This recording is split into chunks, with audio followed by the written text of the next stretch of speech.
Hi, and welcome to another video.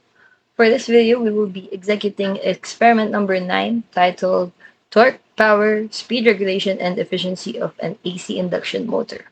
Now, to start, we should first pull up Level and set up our workspace. So, here we go. And after we do this, we get the necessary equipment, such as the data acquisition interface. Well, this experiment is a little bit different than the others because we are now experimenting with AC motors. So instead of the DC motor, we will now use the four-pole squirrel cage induction motor. So before we forget, lower the panels and couple these two together, and then connect the necessary connections for reading.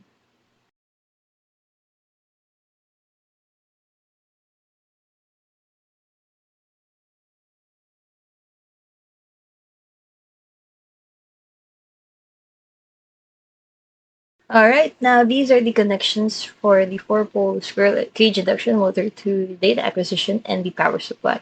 Next, we will connect the prime mover to the data acquisition like we did in earlier videos. Now that's it. That's the connections for the Y-connected induction.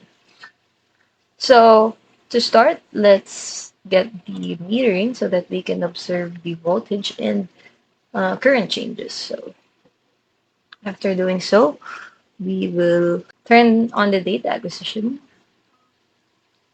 and the power switch. Now, the first procedure says that we have to turn on the main power supply and adjust voltage control knob by not exceeding 120 volt per phase. So let's say, let's turn this on so that we can see it in real time. And let's crank it up to 62%. There. Now that we have that, we can see the respective outcomes of each. So let's just notice down real quick. 76.91. It varies, but we can just take the median of it. And the current is 0.542. 0.542. Now the reading for our RPM is 1,731. And the torque is 0, naturally. So that's for the first part. As observed on the shaft, we can see that it rotates clockwise, meaning it rotates to the right. Now, on the dynamometer, it says that we have to set the mode to dyne. And after doing so, we will adjust the dynamometer control. So here, let's put it here. And let's adjust it to say, it mustn't, by the way, it mustn't exceed the nameplate current of 1.5 amps. So let's adjust it up until 21%. Seems fair. There we go. Now let's take note of the voltages, which are 75 point, let's say 65, and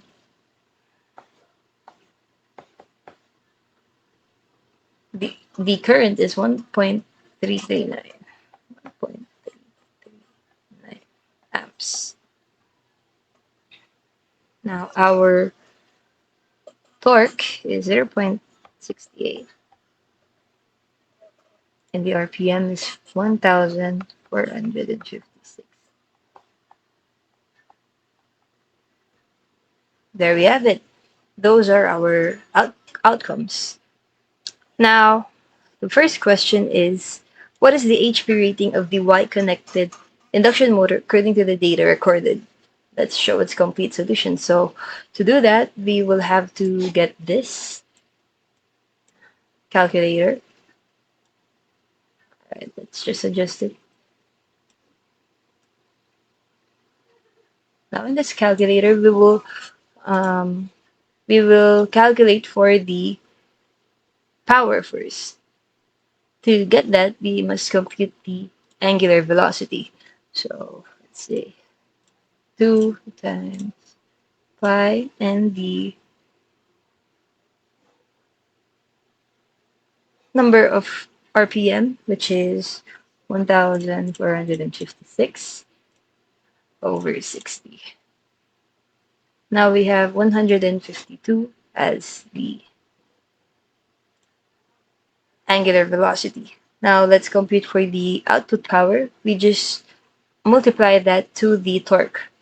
So let's just add the torque here, which is 0.68. There we have our power output. Let's just store this to 8 and we're gonna go. Now that we have the power output, let's convert it to horsepower. So to convert power from watts to horsepower, we just have to divide it by 746 since 1 horsepower is equal to 746 watts. So let's say take this and divide it to 746. That gives us our horsepower rating. So let's say it's approximately 0.14 horsepower. That's our that's our horsepower rating. Now the next question is what is the efficiency and its speed regulation for the Y-connected induction motor using the data recorded? Now to do that, we must get the power output and power input and multiply it. We must divide those two and multiply it by 100. We already have the power output. Now we just have to look for the power in. So let's do that by using this formula. And then multiplying by the voltage, which is 75.65 as recorded earlier, and the current of 1.339. All right, there we have it. That is our power in. So let's just save this into B and the new one. Now to compute for the efficiency, like I said earlier, we will put in the power output and the power of the input and multiply that by 100. Now we have our efficiency, which is 59.094 or 59.09%. With that, we can conclude that the efficiency of this connection is 59%. Now to get the speed regulation of the induction motor.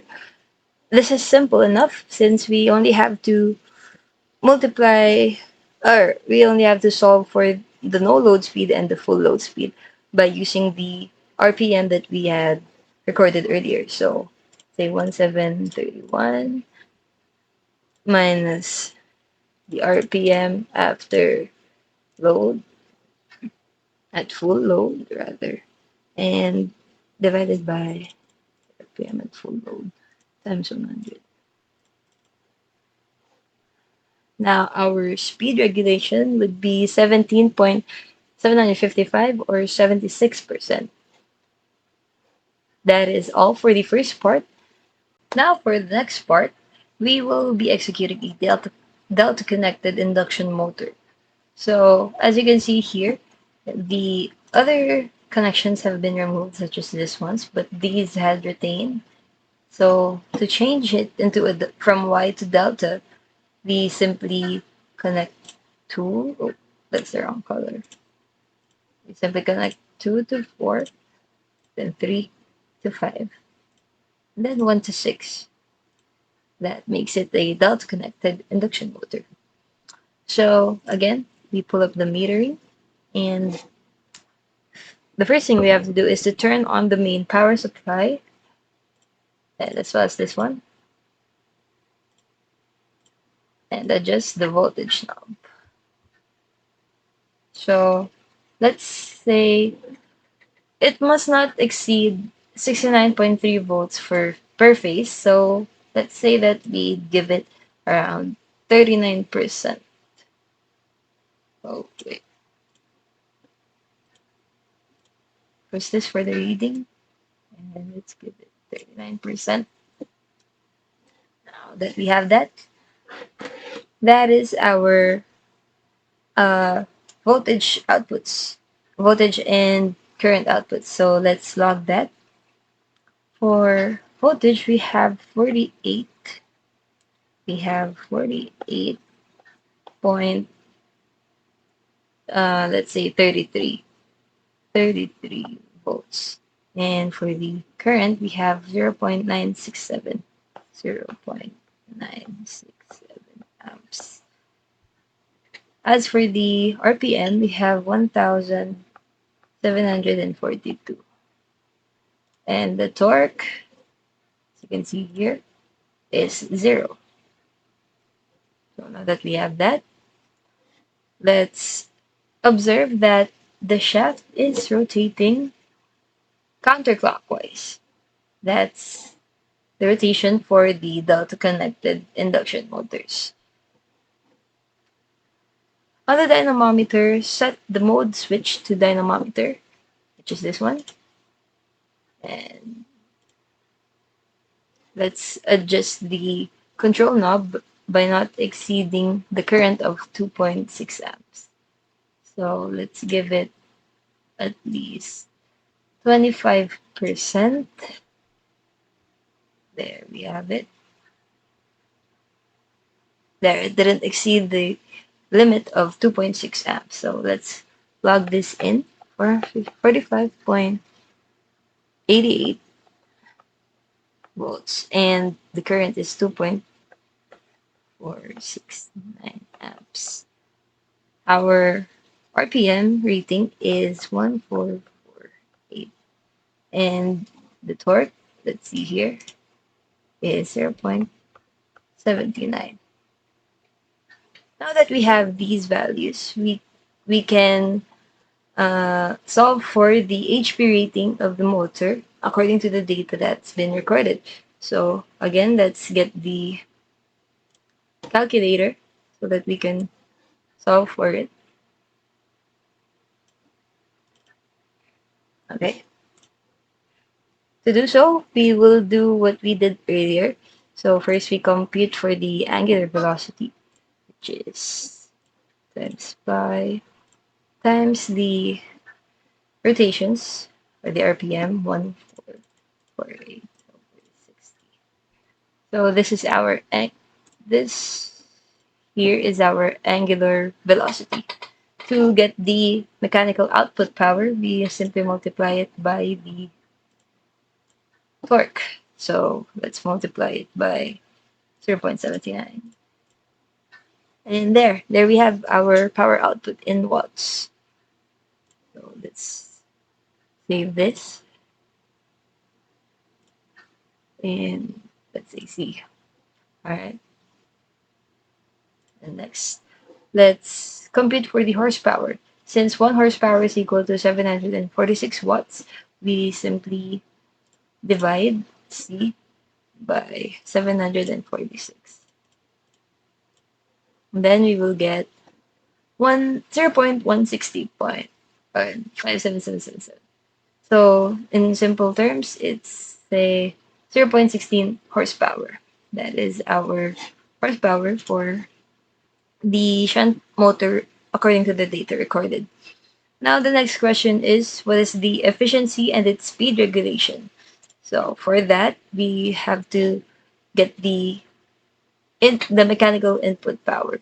So to get that we will do what we did earlier. So this times the voltage that we've recorded, which is 45.88 times the current 2.469. 2.469, yeah. Now, as we can see here, that is our power in. So let's save that to the. Alright, so let's save that. Okay. Now that we have that, we can compute for the efficiency, which is C over D times 100. So that is our efficiency. It is 61.045 or 61.05%. Now for the speed regulation, again with what we did earlier, we will simply calculate it with no load and with full load capacity. So at no load, it is 1742 minus full load 1448 over 1448 times 100. And there we have it. Our speed regulation is 20.30, so 20.3%. Now for the last question, how will you change the rotation of the induction motor?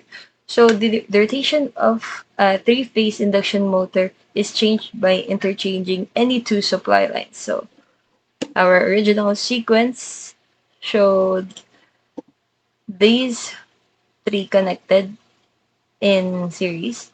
Since we changed the connections of it and connected this here to there and there, that swapped the lines and it reversed the rotating magnetic field inside the stator, causing the rotor to rotate in the opposite direction. Now, that is all for this video. Hope you learned something and thank you for listening.